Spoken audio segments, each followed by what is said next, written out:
नमस्कार दोस्तों, अस्सलाम वालेकुम, सत श्री अकाल। मैंने नशा छोड़ा कैसे? इस पर एक क्लास है मेरी नशा मुक्ति केंद्र की, जिसका नाम है नशा छोड़ने की आखिरी कोशिश। नशा छोड़ने की आखिरी कोशिश, ये उस वीडियोज़ का टाइटल है। मैं बहुत बुरी हालत में था।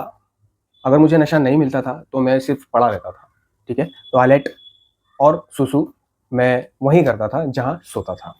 एक पैड हुआ करता था, फुट पैड, यानी जिस पे पैर साफ़ करते हैं, उस पर मैं टॉयलेट करता था उठ करके।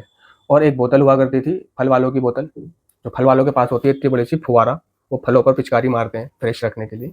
वो बोतल मैंने उड़ा रखी थी। उस बोतल के अंदर मैं 1 नंबर करता था। उठा नहीं जाता था मुझसे, अपने शरीर से खड़ा नहीं हुआ जाता था, फ़ौरन चक्कर आते थे। पड़ा रहता था। मेरे परिवार वालों पे क्या गुज़रती होगी मुझे लेकर, है ना? उनका मैं बच्चा हूँ। तो उन्होंने बहुत कोशिश करी मेरा नशा बंद कराने की। फिर किसी तरह उनको किसी ने कहा होगा, तो वो मुझसे एक दिन बोले कि चल भाई एक जगह लेके चलते हैं तुझे, है ना? वहाँ चल। अब मैंने पूछा नहीं, जाना नहीं, बस उन्होंने कहा भाई मुँह धो ले, कोलगेट कर ले और कपड़े-वपड़े बदल ले और चल। तो मैंने मुँह धोना, कोलगेट करना, ये मेरे लिए एक बहुत बड़ी बात थी। एक जंग लड़ने के बराबर हुआ करता था, मुँह धोना, कोलगेट करना, और नहाना तो पहाड़ तोड़ने के बराबर हुआ करता है नशेड़ियों के लिए, जो नशे में पड़े रहते हैं। तो मैं रिहैब चला गया, मुझे रिहैब छोड़ दिया गया। वहाँ पर वही गुस्सा, सुनना नहीं, कहाँ भेज दिया, नशा तो मैंने छोड़ दिया है ना? 1 महीने तो 1 महीने में क्या, 4 दिन में मुझे ये फीलिंग आने लगी थी कि मैंने नशा छोड़ दिया है, अब नशा नहीं करूँगा, ठीक है? फिर मुझे इतने दिन मत रखो, इतने दिन रखोगे तो मैं नशा करूँगा। वही मतलब सुनना नहीं, समझना नहीं, बीमारी क्या है, छोड़ना कैसे है, ये सब मेरे अच्छे के लिए है, ये मेरे बुरे के लिए नहीं है। तो मैंने अपने बुरे के लिए समझा इसको, ठीक है? और वहाँ की बातों को, जेएफटी को, इनपुट को, क्लासों को घंटों पे मारा, है ना? और ये ठान लिया था कि मैं नशा तो करूँगा नहीं, बस नशा ना करना ही तो इनका ही सारा काम है ना, कि ये चाहते हैं कि नशा ना करें, माँ-बाप भी ये चाहते हैं कि नशा ना करें, तो मैं नशा नहीं करूँगा, ठीक है? तो मेरा ये ठाना हुआ कि मैं बाहर जाके नशा नहीं करूँगा। हुआ क्या, जब मैं इलाज से बाहर गया, तो अगले ही दिन मैंने नशा करा। पहले दिन क्यों नहीं करा, क्योंकि पहले दिन फ़ादर की जो है ना छुट्टी थी, वो घर पर थे, उनके सामने मैं बाहर नहीं जाता था। तो मैं अगले दिन, जब वो ऑफ़िस गए, अगले दिन मैं एक नाई की दुकान पर बैठ गया बाल-वाल कटाने के लिए। तो वहाँ से एक स्मैकिया गुज़र रहा था, पुराना साथी। उसने वो मेरे पास आया, उससे मैंने बातचीत की, वो जा रहा था स्मैक लेने, नशा लेने, है ना? तो मैं उसको बोल रहा हूँ, नहीं भाई मैं तो सेंटर से आया हूँ, मैंने तो नशा छोड़ गया है। तो वो कहने लगा, चल मेरे साथ, पियो मत, चल। तो मैंने क्या सोचा कि ठीक है यार, चलता हूँ, मैं यहाँ बोर हो रहा हूँ, ठीक है? कुछ पैसे भी आ जाएँगे जेब में, थोड़ा काम कर लूँगा रास्ते में, दुकान पे से कुछ उठा लूँगा, चीज़-वीज़ उसे बेच दूँगा, है ना? ये केमिस्ट की दुकान पे जाएगा तो केमिस्ट की दुकान से कुछ उड़ा दूँगा, ठीक है? और बसों में से कुछ उड़ा दूँगा, पैसे भी आ जाएँगे, लेकिन नशा नहीं करूँगा। तो मैं ये इस फीलिंग्स के साथ गया कि खर्चे के पैसे आ जाएँगे, चोरी करूँगा, चकारी करूँगा, 4 पैसे आ जाएँगे। अब वो एक पार्क में बैठकर पीने लगा, मैं उसके पास बैठा हुआ हूँ। मैं नहीं बोल रहा हूँ उससे कि मुझे पिला दे, लेकिन उसने मेरे को बोला, "ले पिएगा?" तो मैंने कहा, "नहीं यार, मैं नहीं पीऊँगा।" "अबे पी ले, कुछ नहीं होता है।" बस उसके 2 बार पूछने पर मैंने ये पी लिया कि कोई नहीं, बहुत दिन हो गए, थोड़ा-सा पीने में क्या जा रहा है? उसके बाद नहीं पीऊँगा, घर पे पता थोड़ी चलने दूँगा, ठीक है? नहा धो लूँगा शौचालय में, साफ-सुथरा होके अपने आके-वाके जब से हो जाएँगी, जब घर जाऊँगा पता ही नहीं चलेगा, ठीक है? तो ये सोचना अपने अंदर में कि पता नहीं चलेगा। देखो अभी कच्चा था, पता नहीं था कुछ, नया-नया था। ये नहीं पता था कि नशा एक बार अंदर गया, तो पता चाहे चलने दे या मत चलने दे, अब तो तूने शुरू हो जाना है। चाहे तू कितना भी सोच के तू नशा नहीं करेगा, बस यही किया है, आइंदा नहीं करेगा, तो ऐसा नहीं होगा, तुझे करना पड़ेगा, ठीक है? तो वो पहले नशे से जो जानलेवा चक्कर शुरू होना चाहिए, वो मेरा जानलेवा चक्कर शुरू हो गया। और मेरे घरवाले जो है ना, आपस में बातें करते थे कि हमारा लड़का बहुत अच्छा हो गया है। हमारे लड़का जैसा पूरा गाँव में कोई नहीं है ना? एकदम गबरू जवान, बहुत अच्छी खासी पर्सनैलिटी थी मेरी उस दौरान, बिल्कुल खुददार के अमिताभ बच्चन की तरह। और मैं उनकी बातें ये सुन रहा था, और सुनते-सुनते मैं सोच रहा था कि मैं तो नशा करने लगा हूँ। और धीरे-धीरे मैं नशा करने लगा, रोज़ करने लगा, और एक दिन मेरे जेबों से नशा बरामद हुआ, मेरे घरवालों को पता चला, और उनके अरमानों पे पानी फिरा। फिर से मैंने 1 साल अपनी ज़िंदगी फिर से दर्दों में काटी, दुखों में काटी। और फिर एक दिन मेरे पास नशा करने का कोई ज़रिया नहीं था, साधन नहीं था। तो मैंने अपनी अम्मी को टोपी पिराना चाहा कि अम्मी तो चाहती हैं कि मैं नशा छोड़ दूँ। मैंने कहा, तुम चाहती हो कि मेरा नशा छूट जाए, मैं एक बार फिर से नशा मुक्ति केंद्र चला जाऊँ और छोड़ दूँ, तो मेरी एक शर्त है, मैं नशा मुक्ति केंद्र जाने के लिए तैयार हूँ, मुझे ₹500 दे दो। मैं इन ₹500 से नशा लेने जाऊँगा अपना, और उसे खूब पीऊँगा, खूब पीऊँगा, खूब पीऊँगा, भरपूर पीऊँगा, और उसके बाद मैं तुम्हारे साथ सेंटर चला जाऊँगा। अम्मी को ये शर्त कबूल हुई कि चल किसी भी सूरत, ये खुद से तो कह रहा है कि ये नशा मुक्ति केंद्र जाएगा और छोड़ेगा, ₹500 दे देती हूँ उसको। वो 500 वादे का पक्का था मैं, वादा खिलाफत आज भी नहीं करता, वादे का आज भी पक्का हूँ, धोखा किसी को आज भी नहीं देता, ना पहले देता था। छीना किसी का ना पहले ना अब, है ना। वो दूसरे नशेबाज की तरह मैं ऐसा नहीं था कि जैसे छीनना, चपटना, अपने ही साथियों के साथ बुरा करना, ठीक है, टोपी फिराना लोगों को, है ना, धोखे देना, है ना, फूल पे ना पहुंचना, ऐसा कुछ नहीं था। या वादा खिलाफत करना, जुबान का पाबंद ना होना, नहीं। और मैं पैसे लेके नशा करने चला गया, खूब भरपूर नशा करके, और मैं घर आ गया और घर पर भी जो लाया था उसको करा। उसके बाद मेरी अम्मी ने, बहन ने ऑटो में मेरे को बिठाया और मेरे को सेंटर ले गए। रास्ते से मैंने गांजे की पुड़िया ली, गांजे की पुड़िया पी, खूब पी। ऑटो में 2-3 सिगरेटें पी गया मैं, और उसके बाद में सेंटर पहुंचा दिया गया।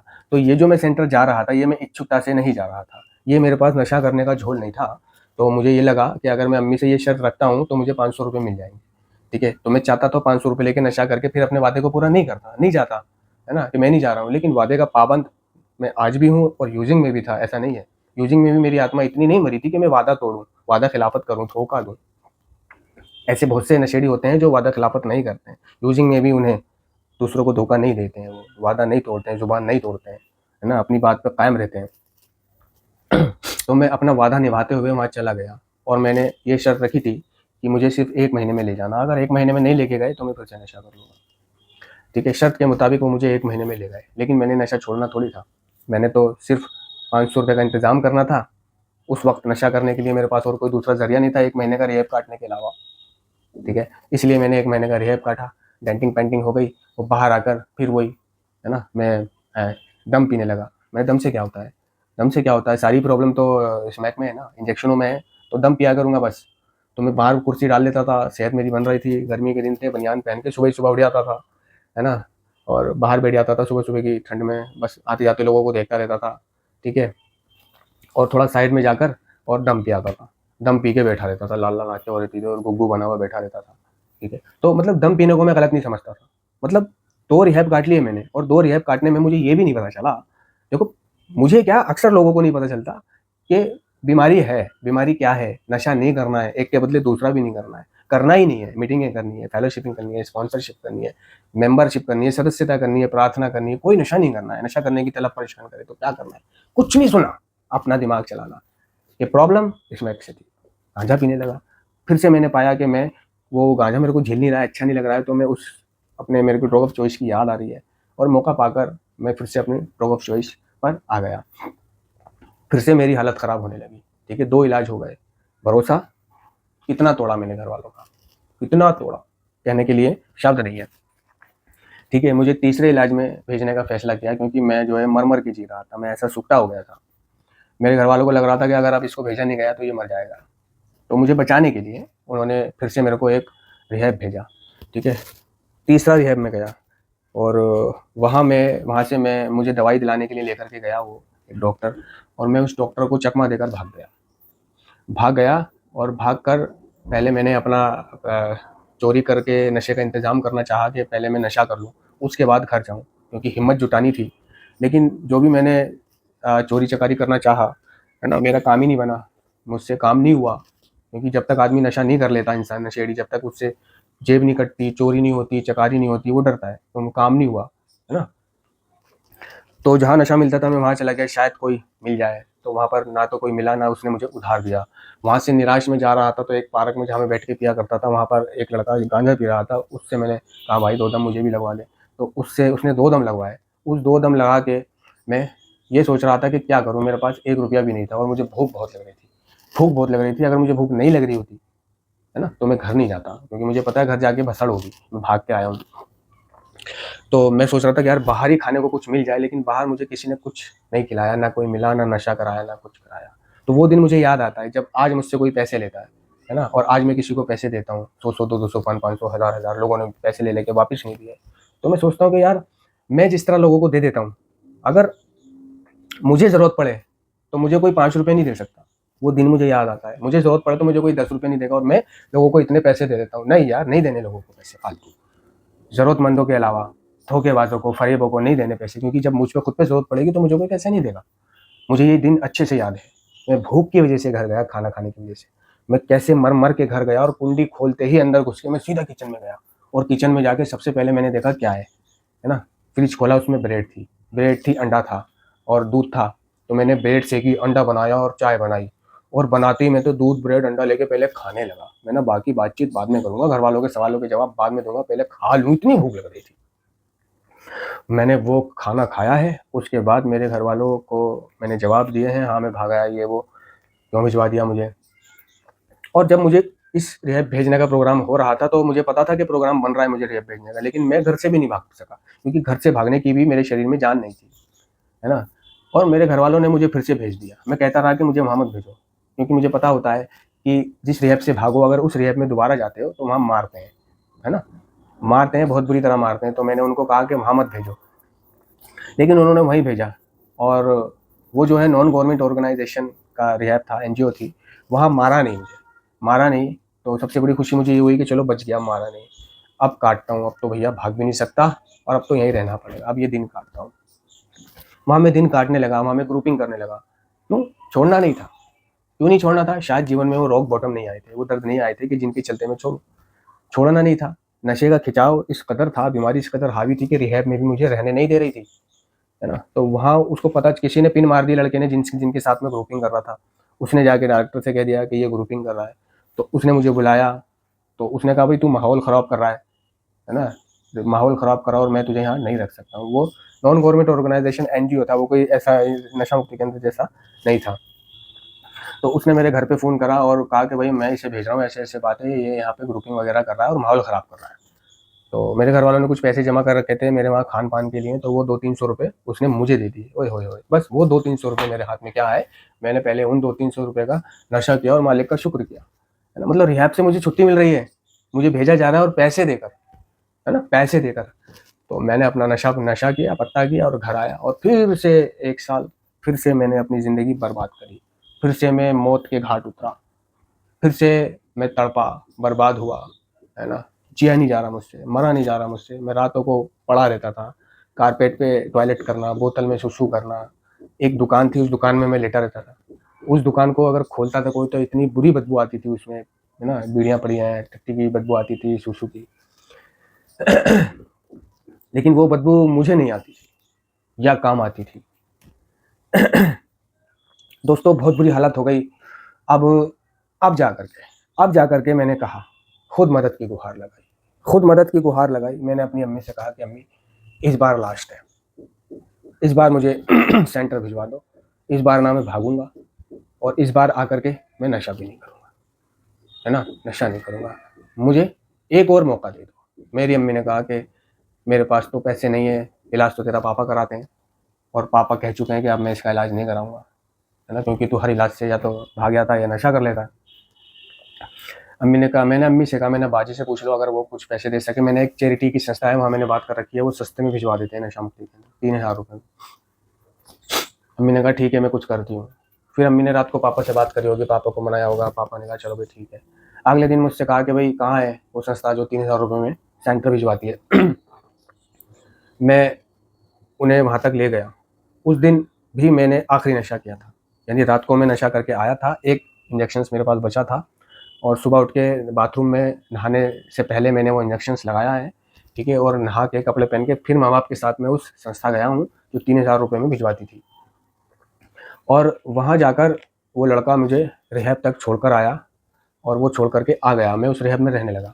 वो रिहैब बहुत घटिया रिहैब था, गाँव का रिहैब था, है ना, बिल्कुल अभी नया खुला ही खुला था, खंडर था, कुछ नहीं था, 4 दीवारी थी, मच्छर, भुखमरी, कोई काउंसलर नहीं, कोई टीचर नहीं, पेशेंट भी सिर्फ 10-12, ठीक है, सारे देहाती, सारे ऐसे ही, है ना। और बहुत बुरा हाल, बस पड़े रहना वहाँ पर, पड़े रहना, आपस में क्लास ले लेना, आपस में ओए होए भूख लगना। मैं वहाँ पर उस लड़के को कोसने लगा कि मुझे कहाँ छोड़ गया, छोड़ना था तो किसी अच्छे सेंटर छोड़ जाता, है ना, शेयरिंग करता था तो उसको गालियाँ देता था, है ना। और लेकिन जब ये गुस्सा मेरा ठंडा होता था तो मैं ये सोचता था कि नशा नहीं करूँगा। वहाँ का डायरेक्टर जो भी क्लास लेता था रात को, है ना, उस क्लास में वो ये कहता था कि मीटिंग करनी है, फेलोशिप से जुड़ना है। तो और कोई विजिटर आता था तो वो ये कहता था मीटिंग फेलोशिप। तो एक मैंने ये ठान लिया था कि मैं मीटिंग और फेलोशिप ही करूँगा, क्योंकि ये सब कहते हैं कि हम भी मीटिंग और फेलोशिप से ही नशे से दूर हुए हैं, सेंटर से नहीं। और इस बार मैंने वादा निभाना था, नशा छोड़ना था। उस लड़के को मैं बोली आया था कि जिस दिन मैं सेंटर से आऊँगा उस दिन तुम्हारे पास आऊँगा और मीटिंग कराना मुझे, फिर मैं मीटिंग ज्वाइन करूँगा, ठीक है। उस सेंटर में मुझे 4 महीने हो गए, मेरे फादर मुझे लेने आए और मैं घर चला गया और मैंने सोचा कि नहीं अब आगे बढ़ना है और मीटिंगों का पता लगाना है कहाँ होती है। तो मैं वापस 1 महीना वॉलंटरी में चला गया। मैंने फादर से कहा कि मुझे 1 महीने बाद ले जाना। उस 1 महीने की भी उसने फ़ीस ली। वहाँ 1 महीने में रहा और वहाँ जाकर मैं फँस गया। सोचने लगा क्यों आ गया 1 महीने के लिए, क्योंकि वहाँ स्वयं की इच्छा से जाने पर भी मुझे वहाँ ऑफ़िसों में काम करना पड़ रहा है, झाड़ू या टीडीए करवाना पड़ रहा है, देख-रेख करनी पड़ रही है, सब्ज़ी लानी पड़ रही है, जो मुझे अच्छा नहीं लग रहा था या मुझसे नहीं हो रहा था कि मैं तो खुद आया हूँ, एक फीलिंग अंदर ये होती है ना। ठीक है, फादर 1 महीने बाद लेने आए और उसने फादर का ब्रेन वॉश कर दिया कि 1 महीना और छोड़ दो, 4 पहले, 1 ये 5, 1 और छोड़ दो 6 पूरा हो जाएगा। वो अपने 1 महीने की फ़ीस बनाने के चक्कर में और था कि 5 महीने तक की तो मिल गई है, अब 1 महीने की और बना लेता हूँ, है ना? तो फादर जो है मुझे बिना लिए चले गए। ये बात मुझे अच्छी नहीं लगी, क्यों मुझे बिना लिए चले गए, मेरी बात नहीं मानी, आज़ादी में भी मेरी बात नहीं मानी। तो मैं वहाँ से बिना बताए भाग आया सेंटर से, है ना? बिना बताए चला आया और पुरानी दिल्ली गया, ना दिल्ली गेट जहाँ नशा मिलता था कि कोई मिल जाएगा वो मुझे पिला देगा। वही मेरा जुगाड़ नहीं हुआ, मुझसे जेब तलाशी नहीं हुई, मुझसे चोरी नहीं हुई, चकारी नहीं हुई। किसी ने एक मिला, उसने मुझे पिलाया नहीं नशा, है ना? तो मैं हार करके कि अब क्या करूँ यार, नशा भी नहीं है और घर भी कैसे जाऊँ, तो मैं उस लड़के के पास चला गया जो मुझे छोड़ने गया था। उसके छुट्टी होने के बाद वो मुझे मीटिंग लेके जाने लगा और रास्ते में मैंने उससे सब शेयर किया कि इस तरह से मैं बिना बताए आया हूँ। कहने लगा टेंशन ना ले, तू मेरे साथ मीटिंग चल और मीटिंग में शेयर करियो और मैं तेरे घर वालों से बात कर लूँगा। उसने मेरे घर पे फ़ोन करा, कहने लगा ये मेरे साथ है, मीटिंग लेके जा रहा हूँ मैं इसको और ये घर आए तो इसको कुछ कहना नहीं। ठीक है, मीटिंग करी मैंने। मीटिंग करने के बाद मैं रात को घर गया डरते हुए और मैंने पाया कि मेरे घर वालों ने मुझे कुछ नहीं कहा, ना ऐसा दिखाया कि मैं भाग के आया हूँ। उल्टा ये कहा मुझसे कि हम तो तेरे पापा से कह रहे थे कि भाई इसको लेके आना, लेकिन ये लेकर नहीं आए, छोड़ कर आ गए। कोई बात नहीं, अब तो आ गया, कोई नहीं। उस दिन के बाद मैं रोज़ाना मीटिंग करने लगा, रोज़ाना मीटिंग करने लगा, जाने लगा उसके पास लड़के के और वो मुझे अपने साथ मीटिंग ले जाया करता था। 2-3 महीने हो गए मुझे, मेरे घर वालों को लगने लगा, मुझे फ़ोन दे दिया, मुझे कपड़े सिलवाने के लिए पैसे दे दिए, मुझ पे भरोसा करने लगे। एक दिन 2-3 महीने मीटिंग करते-करते भी मेरे विचार खेल गए। मैं घर से ऑब्सेशन बन चुका था मेरा नशा करने का, है ना? मैं घर से निकला मीटिंग जाने के लिए नहीं, घर से सिर्फ़ नशा करने के लिए निकला। ये ऑब्सेशन मेरा बन चुका था और जब ये ऑब्सेशन बन जाता है तो इसे फ्यूज़ करना बड़ा मुश्किल हो जाता है, न्यू कमर के लिए। मैं न्यू कमर था। देखो 2-3 महीने मीटिंग करते हुए हो गए मुझे, फिर भी मेरा नशा करने का ऑब्सेशन बन गया और मैं नशा करने जा रहा हूँ। सोच लिया था मैंने आज उस लड़के के पास नहीं जाना है, मैंने अपना नशा करने जाना है। मैं पहुँचा जहाँ पे एविल के इंजेक्शन मिलते थे, उस केमिस्ट पर गया, उसने मुझे एविल नहीं दिया, कहने लगा अब हम नहीं बेचते। ठीक है, मैंने सोचा कोई नहीं, अशोकनगर मिलेंगे, अब अशोकनगर जाऊँगा, नोएडा वाले अशोकनगर। बस स्टॉप पे खड़ा हुआ, बस आ रही थी, ठीक है, बस थोड़ी ही दूर थी। इतने में मेरे पास फ़ोन आया उस लड़के का, हाँ कहाँ है, मैं तेरा इंतज़ार कर रहा हूँ, आया नहीं अभी तक। और मैंने कहा ठीक है भाई आ रहा हूँ। वो बस गुजर गई, बस गुजर गई, उसका फ़ोन आ गया, मेरे दिमाग में से धुंधला का हटा, मेरी घंटी बजी, मुझे एहसास हुआ कि मैं ये क्या करने जा रहा था। अबे मैं एविल लेने आया था, अबे यहाँ एविल नहीं मिल रहा था, तो मैं वहाँ जाने के लिए बस का इंतज़ार कर रहा था अशोकनगर, और वहाँ से मैं एविल लेकर फिर वहाँ से स्मैक लेकर और मैं नशा करता, मैं नशा करता। मैं 4 साल इलाज ख़राब करने जा रहा था, मैं अपनी सेहत ख़राब करने जा रहा था, मैं अपने माँ-बाप का भरोसा तोड़ने जा रहा था, उनके अरमानों पे पानी फेरने जा रहा था, उनकी इज़्ज़त ख़राब करने जा रहा था। ओए होए होए होए होए! मैंने ये क्या करने जा रहा था? मेरे कनेक्शन लग गया अचानक से उसका फ़ोन आने के बाद। तो ये चीज़ मैंने उससे मिलने के बाद शेयर करी कि ऐसे-ऐसे मैं नशा करने जा रहा था, तुम्हारा फ़ोन आया, तो मेरे विचार बदले। विचार बदले, कहने लगा ये ईश्वर की इच्छा है, ईश्वर नहीं चाहता कि तू नशा करे, ठीक है? वो तेरे जीवन में ईश्वर मतलब एक भगवान का रोल, भगवान चाहता है कि तू नशा ना करे, बिना नशे के आगे बढ़े, है ना? वरना तू नशा करने जा रहा था और मैंने तुझे फ़ोन कर लिया, ये ईश्वर की इच्छा थी। मैंने हाँ, यही है कि ईश्वर नहीं चाहता कि मैं इस बार नशा करूँ। ये चीज़, ये इंसिडेंट मैंने मीटिंगों में शेयर किया। यानी एक गाइड कर रहा था मुझे वो। गाइडेंस या स्पॉन्सर या वेल विशर कह लो, वो बहुत ज़रूरी है रिकवरी में। जब बंदा नया-नया क्लीन हो तो उसके लिए एक वेल विशर, स्पॉन्सर बहुत ज़रूरी है। तो उसने कहा मीटिंग में शेयर कर, मैंने शेयर करा, मैंने हल्का महसूस करा। मुझे घर पे पैसे नहीं मिलते थे, कहते थे कि भाई कम पैसे देती थी मीटिंग जाने के लिए, शुरू-शुरू में मुझे दिक्कत होती थी। कम पैसे दे रहे हैं, पहले ज़्यादा देते थे।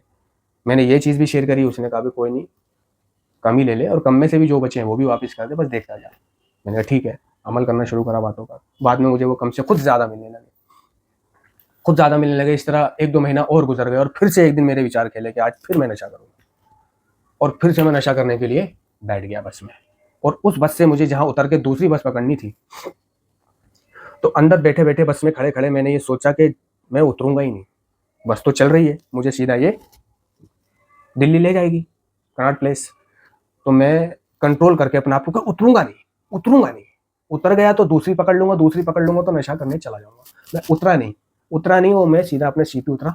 सी पे उतर के मीटिंग गया और फिर मैंने ये चीज़ें शेयर करी। बस इसके बाद एक बार और जीवन में 2-3-4 साल की रिकवरी के बाद मेरे साथ एक ऐसी घटना घटित हुई थी कि मेरा फिर से नशा करने के विचार बने। अगर आप कहोगे तो ये क्या घटना घटित हुई थी मेरे साथ, मैं आपको बताऊंगा कि यानी मेरी लाइफ में नशा छोड़ने के बाद एक बार विचार आए, मीटिंग करते करते भी नशा करने के, फिर 2 बार आए, फिर 2-3-4 साल के बाद आए विचार नशा करने के। और क्यों आए, ये ऐसी क्या परिस्थिति थी, जब आप जानना चाहोगे तब मैं आप लोगों को दूसरी क्लास के माध्यम से बताऊंगा। धन्यवाद।